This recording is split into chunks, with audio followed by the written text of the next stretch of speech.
तो हम लोग देखने वाले हैं, ठीक है, ये लेक्चर तीसरा है। अगर बात करें तो अभी हम लोग ने 2 लेक्चर कंप्लीट कर लिए थे, ठीक है। और पहला चैप्टर था सौरमंडल पृथ्वी और दूसरा था ग्लोब और अक्षांश और देशांतर, ठीक। अब तीसरा चैप्टर हमारा है पृथ्वी की गतियां। तो पहले आप जाइए प्लेलिस्ट पे जाइए और पहला चैप्टर सौरमंडल में पृथ्वी और ग्लोब और अक्षांश व देशांतर, ये जाके कंप्लीट करिए जाके, ठीक है। उसके बाद आप आइए इस वीडियो को कंप्लीट करिए, ठीक है। क्योंकि पहले आप 2 लेसन वो पढ़ लेंगे, पार्ट 2, फिर पार्ट 3 को आप पढ़िएगा। और ये पूरा हिंदी में किताब का विस्तार है, एनसीईआरटी है, केवीएस के लिए बहुत बेहतरीन है। और सीटेट के लिए जो 3 नवंबर को एग्जाम होने वाला है, सॉरी 3 नवंबर से जो फॉर्म भरे जा रहे हैं और 21 जनवरी को जो एग्जाम है उसके लिए तो मोस्ट इंपॉर्टेंट है, क्योंकि सारा एनसीईआरटी आता है आपके काम, तो वो तो आपको कवर करना ही होगा, ठीक। नहीं कवर करेंगे तो आप फिर समझ लीजिएगा, क्योंकि 21 जनवरी को आपका पेपर लगा है। और मोस्ट बीएड वाले जो 6 से 8 तक, डफली तो बचेगी बीएड वालों की, है ना। लेकिन कोई बात नहीं, हम लोग कैसे ट्राई करते हैं, डर के आगे जीत है ना। माउंटेन ड्यू इतना बड़ा प्रचार, करोड़ों कंपनियों, तो ये भी सेम वही है ना, डर के आगे जीत वाला कॉन्सेप्ट लगेगा इसमें भी, ठीक है। चलो स्टार्ट करते हैं।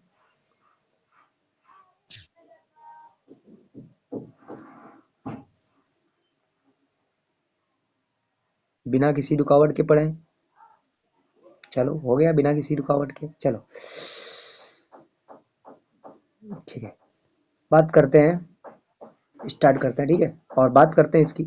तो देखो सिंपल है, कह रहा है चैप्टर 3 है पृथ्वी की गतियां, ठीक।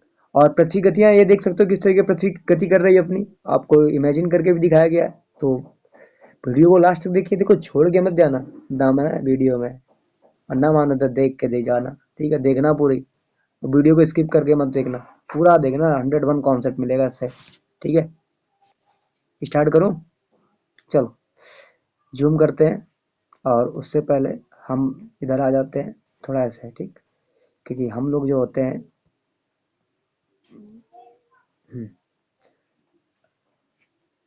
अपनी फोटो को जरा हम लोग थोड़ा छोटा कर लें,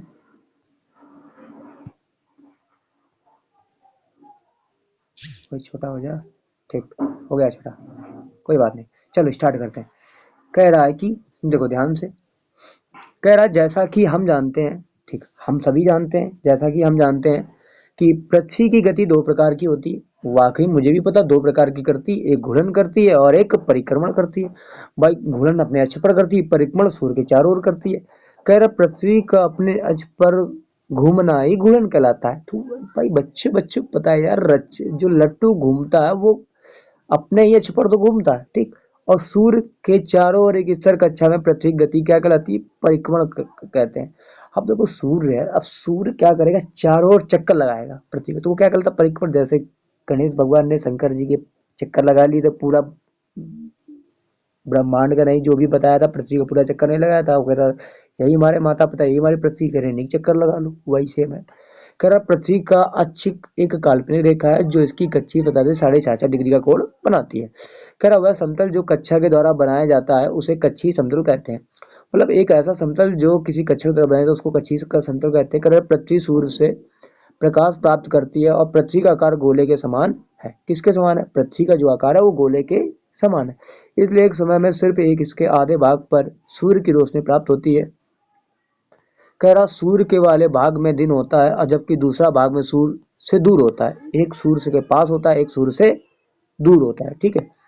अब कहते हैं कि, ठीक देखते ध्यान से, कह रहा है वहां रात होती है जहां सूर्य से दूर होता है, वहां रात वहां रात होती है।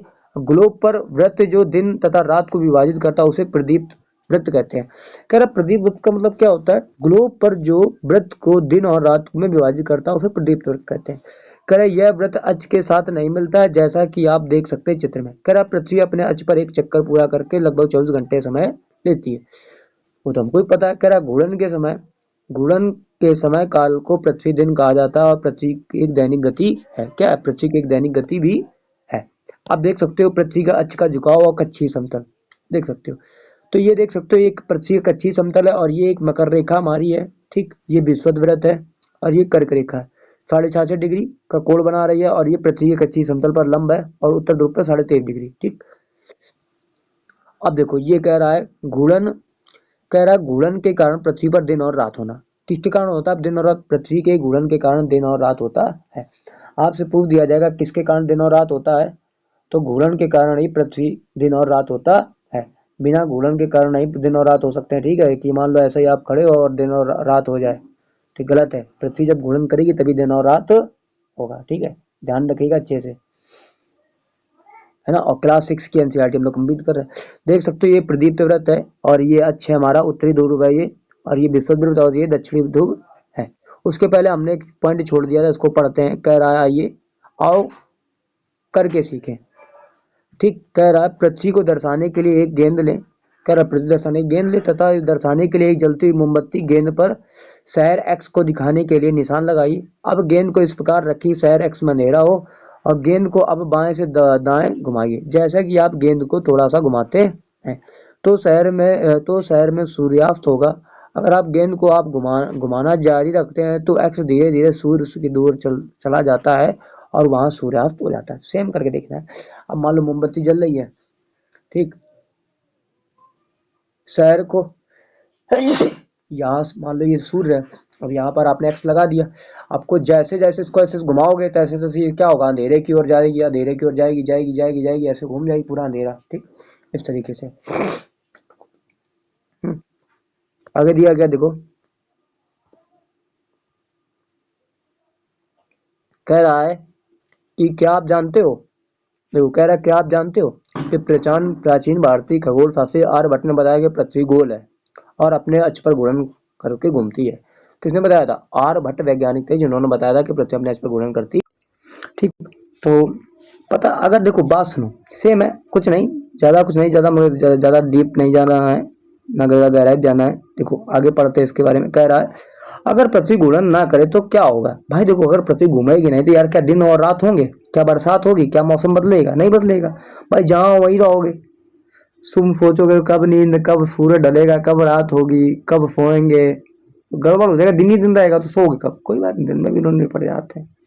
कह रहा सूर्य की तरफ वाले पृथ्वी के भाग में हमेशा दिन होगा जिसके कारण उस भाग में गर्मी लगातार पड़ेगी और दूसरे भाग में हमेशा अंधेरा रहेगा, वहां पूरे समय ठंड ही पड़ेगी। इस तरह की अवस्था में जीवन संभव नहीं हो पाएगा भैया। गर्मी गर्मी गर्मी गर्मी गर्मी गर्मी लेते रहोगे तुम लोग। पर उधर एक जो उधर सूर्य सर्दी, जो छाया वाले भाग में सर्दी सर्दी सर्दी सर्दी लेते हैं, ऐसा तो ककड़ के मूरी हो जाएंगे, सूख जाएंगे एकदम अखरोट जैसा, ठीक है, छुआरे जैसा सूख जाएंगे, ठीक है। कह रहा पृथ्वी की दूसरी गति जो सूर्य के चारों ओर कक्ष में होती है उसे परिक्रमा कहा जाता है, ठीक। कह रहा पृथ्वी एक वर्ष में 365 से 1/4 दिन में सूर्य का एक चक्कर लगाती है। हम लोग इस वर्ष को 365 दिन मानते हैं तथा इस सुविधा के लिए 6 घंटे को इसमें नहीं जोड़ते हैं। अपनी सुविधा के लिए 6 घंटे नहीं जोड़ते हैं, ठीक, कोई बात नहीं, टैलेंट है थोड़ा बहुत, ठीक। आगे देखते हैं।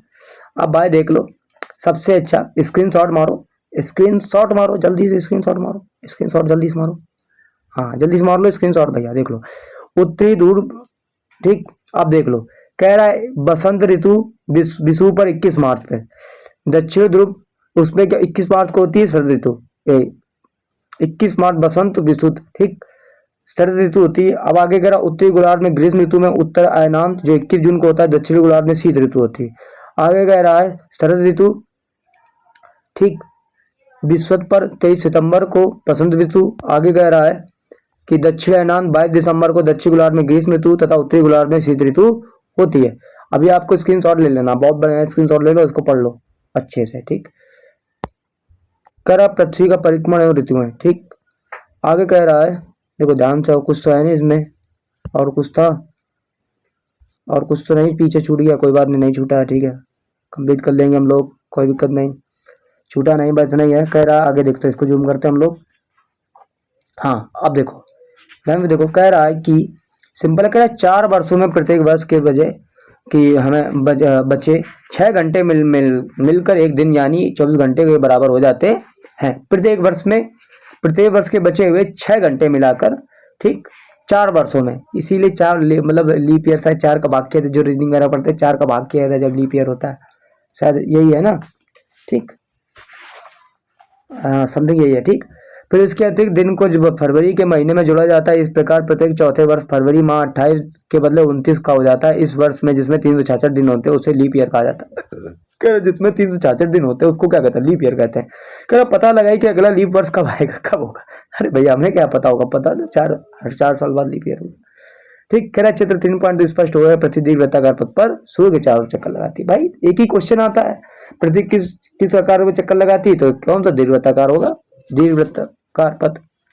कह रहा ध्यान दीजिएगा कि पृथ्वी के पूरे कक्ष में एक दिशा झुकी हुई है। समानता एक वर्ष को गर्मी और सर्दी, बसंत और शरद ऋतुओं में बांटा जाता है। ऋतुओं में परिवर्तन सूर्य के चारों ओर पृथ्वी की स्थिति में परिवर्तन के कारण होता है। भाई देखो अब दिन और रात पृथ्वी घूम करेगी, इन्हीं के कारण ऋतुएं बदलती है, मैंने पहले बता दिया था आपको। कर आओ करके सीखे। देखो अब इसको क्या करना है आपको एक्सप्लेनेशन के लिए, मैं नीचे आ जाता हूँ थोड़ा। कह रहा करके सीखो। कह रहा क्या आप जानते हैं कि दीर्घवृत्ताकार कैसे बनाया जाता है। एक पेंसिल, 2 पिनों और एक धागों को छल्ला लीजिए। अब इन पिनों को कागज पर स्थित एक जैसा चित्र बनाए दिखाया होगा। इस दोनों पिनों को घेरते हुए धागे छल्ले के कागज पर रखें। अब पेंसिल धागे को कसकर तनाते हुए पेंसिल के धागे की ओर साथ घुमाते हुए जब तक आकृति कागज पर बने उसको दीर्घवृत्ताकार होगी। अब देखो यही आकृति है दीर्घवृत्ताकार, अंडे जैसा, जैसा अंडा होता है इस तरीके का। अंडा देखा होगा, सब लोगों ने अंडा खाया होगा, देखा भी होगा, वही ऐसा बनता है। ठीक है, ठीक। आगे देखो क्या कह रहा है कि आपकी चित्र 3.3 देखोगे कि 21 जून को उत्तरी गोलार्ध में सूर्य को तरफ झुका है। 21 जून को झुका है ना। कह रहा सूर्य की किरणें कर्क रेखा पर सीधी पड़ती हैं। इसके परिणाम स्वरूप इन क्षेत्रों में ऊष्मा अधिक प्राप्त होती है। कह रहा ध्रुव के पास वाले क्षेत्र में कम ऊष्मा होती है क्योंकि वहां सूर्य की किरण तिरछी पड़ती हैं और उत्तर ध्रुव सूर्य की तरफ झुका होता है और उत्तरी ध्रुव वाले रेखा के बाद वाले भागों पर लगभग 6 महीने तक लगातार दिन रहता है। चूंकि उत्तरी गोलार्ध के बहुत बड़े भाग में सूर्य की रोशनी प्राप्त होती है, इसलिए विषुवत वृत्त के उत्तरी भाग में गर्मी का मौसम होता है। और 21 जून को इन क्षेत्रों में सबसे लंबा दिन होता है क्योंकि और छोटी रात होती है।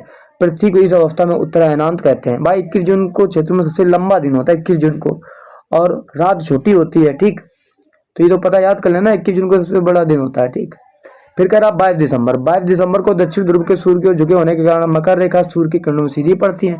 चूंकि सूर्य की किरणें मकर रेखा पर लंबवत पड़ती है, इसलिए दक्षिण गोलार्ध में बहुत बड़े भाग में प्रकाश प्राप्त होता है। इसलिए दक्षिण गोलार्ध में लंबे दिन तथा छोटी रातें ग्रीष्म ऋतु होती हैं।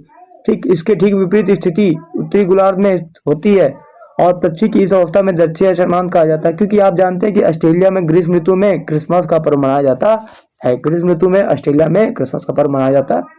कह रहा 21 मार्च, ठीक, कह रहा 21 मार्च एवं 23 सितंबर को सूर्य की किरणें विषुवत वृत्त पर सीधी पड़ती है। इस अवस्था में कोई भी ध्रुव सूर्य की ओर नहीं झुका हुआ होता है, इसलिए पूरी पृथ्वी रात और दिन बराबर होती है। इसे विषुव कहा जाता है।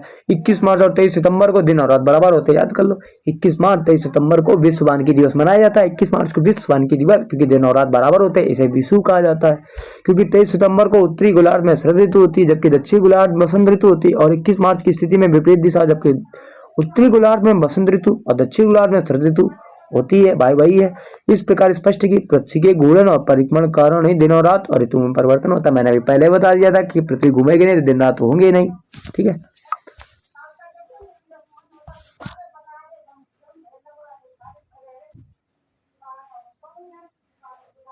आओ करके सीखें। कर एक ही दिशा में पृथ्वी के झुकाव को समझने के लिए मैदान का एक बहुत बड़ा दीर्घवृत्ताकार बनाइए और छड़ी में लगा हुआ एक झंडा लें और दीर्घवृत्त वाली रेखा पर कहीं भी पड़े हुए कहीं खड़े हो जाएं और वहां से दूर स्थित किसी वृक्ष के सबसे ऊपर हिस्से के किसी बिंदु के ऊपर झंडे से दिखाएं। आप झंडे को उसी स्थिति में बिंदु की तरफ रखते हुए दीर्घवृत्त पर चलें। इस प्रकार पृथ्वी का हमेशा एक स्थिति में झुका हुआ रहता है। पृथ्वी के इस परिक्रमण तथा पृथ्वी के अक्ष पर निश्चित दिशा में झुके होने के कारण ये ऋतु परिवर्तन होता है। फिर देखो आगे प्रश्नोत्तर आ गया आपके, देखो ठीक है। अब देखो 14 मिनट, ज्यादा चैप्टर बड़ा नहीं था, 14 मिनट में कंप्लीट हो। अब कह रहा देखो सिंपल है, कह रहा पृथ्वी की सूर्य के चारों ओर गति को कहा जाता है परिक्रमा करना। सूर्य पृथ्वी कह रहा सूर्य की सीधी किरणें विषुवत वृत्त किस दिन पड़ती होंगी? 21 मार्च को, 21 जून को, 21 जून को। गर्मी में क्रिसमस का आमना था ऑस्ट्रेलिया में। कहता ऋतु में परिवर्तन पृथ्वी किस घूर्णन के कारण, परिक्रमण के कारण, नहीं घूर्णन परिक्रमण, हाँ परिक्रमण के कारण होता है यार। ठीक ठीक, अब चलो चैप्टर हो गया कंप्लीट हमारा। और 21 जनवरी को आपका सीटेट का पेपर है, ठीक, जो आपको कंप्लीट करना है। और आपको ये भी कंप्लीट करना है कि 21 जनवरी को पेपर है आपका, ठीक, आपको पता होना चाहिए। और 3 तारीख से मतलब आज हो गई है 5 तारीख से अभी आपको सीटेट फॉर्म अप्लाई किए जा रहे हैं, भरिए जाके अच्छे से एग्जाम दीजिएगा। Best of luck. ठीक, और मुझे सपोर्ट करिए, बस एक सब्सक्राइबर की जरूरी है, एक शेयर की जरूरत है, लाइक अपने फ्रेंडों से ग्रुप में डाल दो। अच्छी लगी वीडियो तो डालिए, ठीक है, नहीं अच्छी लगी तो कोई बात नहीं, लेकिन एक प्यारा सा कमेंट करके जाइए, ठीक है। मेरी अगर मेहनत पे अगर लगी तो एक कमेंट कर दिया करो भाई कि खराब है, सही, गलत है, औसम है, कुछ भी लिख दो, ठीक। मोटिवेशन मिलता है, क्या मिलता है? मोटिवेशन मिलता है। Thank you friends.